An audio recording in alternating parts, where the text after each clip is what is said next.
What up, YouTube? Guys, I should be sponsored by Eibach, guys. I went through like 4 sets of springs. Crazy.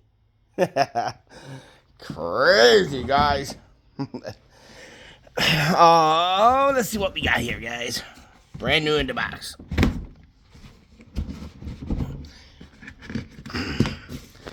Sorry, guys.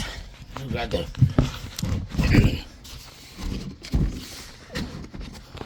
this box, not fun with one hand. Got it. Brand new Sprite. Brand new, guys. It's crazy. Try to get this car dialed in, guys. Obvious, I want the main thing is I want the suspension to work. You're always gonna get the mixed reviews on cutting springs, bad, good, But to set these cars up properly to a nice stance without going with coilovers, and I heard a lot of bad stuff about coilovers. That's why I did not do coilovers. That's why I went with the yellow shocks, so they're adjustable, and it's just dialing in your suspension so it works properly and makes the car looks killer. All right, guys. So here's a brand new pair of Eibach springs, obvious cut. So I'm going to give you an idea what they look like. Let me see, guys. Yeah, it's like only an inch. I only cut them like an inch, nothing crazy. Just show you guys what it looks like when you cut them to where they're not cut.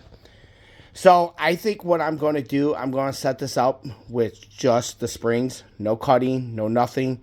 I am going to use oscillators, whatever way you want to say it. Just because I do want the car to still ride great. I know a lot of people would duct tape or electrical tape these and run without these, because that way you gain like another 1/4 inch, maybe a 1/2 inch. But then you're riding on metal, and when you do that, sometimes it's bad.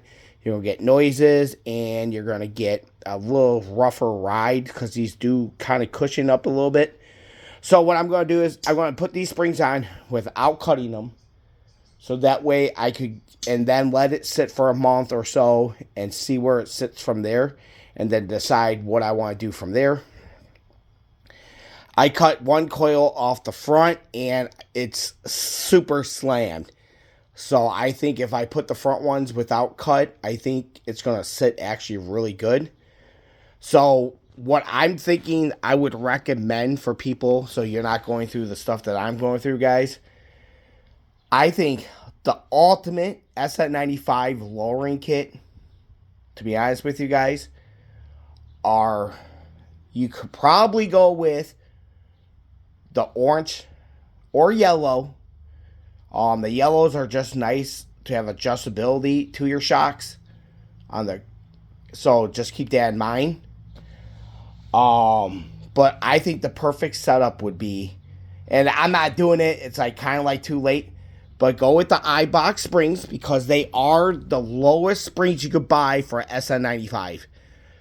Go with the lower rear control arm with the adjustability for the shock, because that way you could actually adjust your ride height without cutting springs.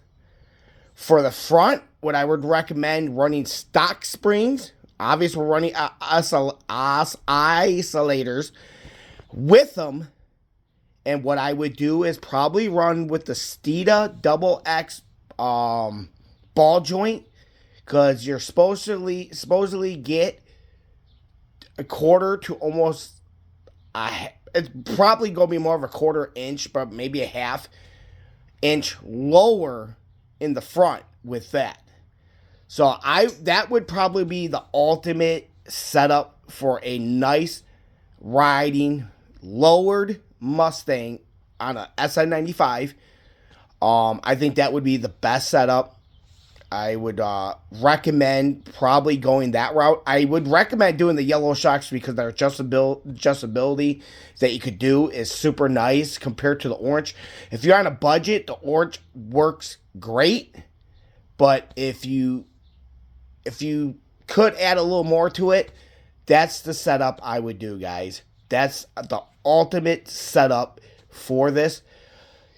For some reason, my A-arms ball joint, it seems like it like lowered the front more. So that's why I'm going to try to use the sock springs and see where it sits. And then I'm just going to see how this car sits, let it sit for a month. But I think I'm not changing my car setup because it's too late. But I think I'm going to put a list for you guys on YouTube for the ultimate SN95 lowering kit for your SN95. That's going to be shocks and springs, the full setup, so that way you guys have a badass setup, a great riding car, and it handles like a dream on the race course and on the road of your streets. Stay tuned, guys. Like I said, I'm just getting things together now. I'm still waiting for parts for LMR, which sucks because that's holding me up. Because when you're doing your fuel pump, you want to do the grommet. You want to do a new gasket for the fuel pump setting unit. Even though they look good, guys, still replace it. You do not want to go and drop the gas tank once again because of a leaking gas tank. Because you did not replace any of those. Since I'm down here, I'm replacing all this stuff, so everything is brand spanking new under the car, in the fuel tank, all the good stuff, guys. We already got 2 socks, brand new. Oh, here, I can show you. I got the sock in here, brand spanking new. We've got a new fuel filter in it, which is 3 brand spanking new filters.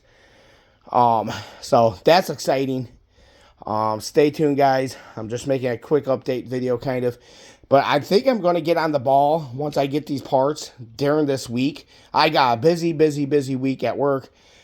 Plus, I kind of want to get the fuel pump in. I want to get the gas tank in before the weekend.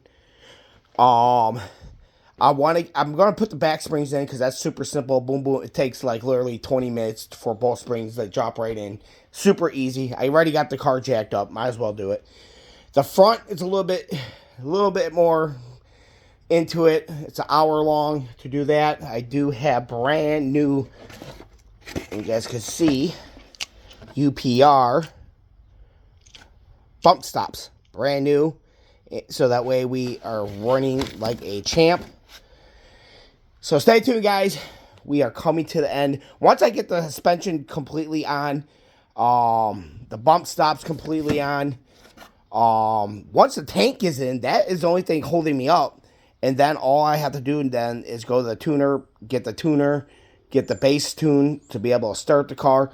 And we are ready, officially ready to get this car rolling. All I have to do is switch the battery to the back, connect the positive, the negative, get that tidy, and get the cooler in, which is not going. It's already set to go in, which is nice. And then we're ready to rock. And then we got our cats. You guys can see our cats that have to go in. Once those are in, I could get the full exhaust done.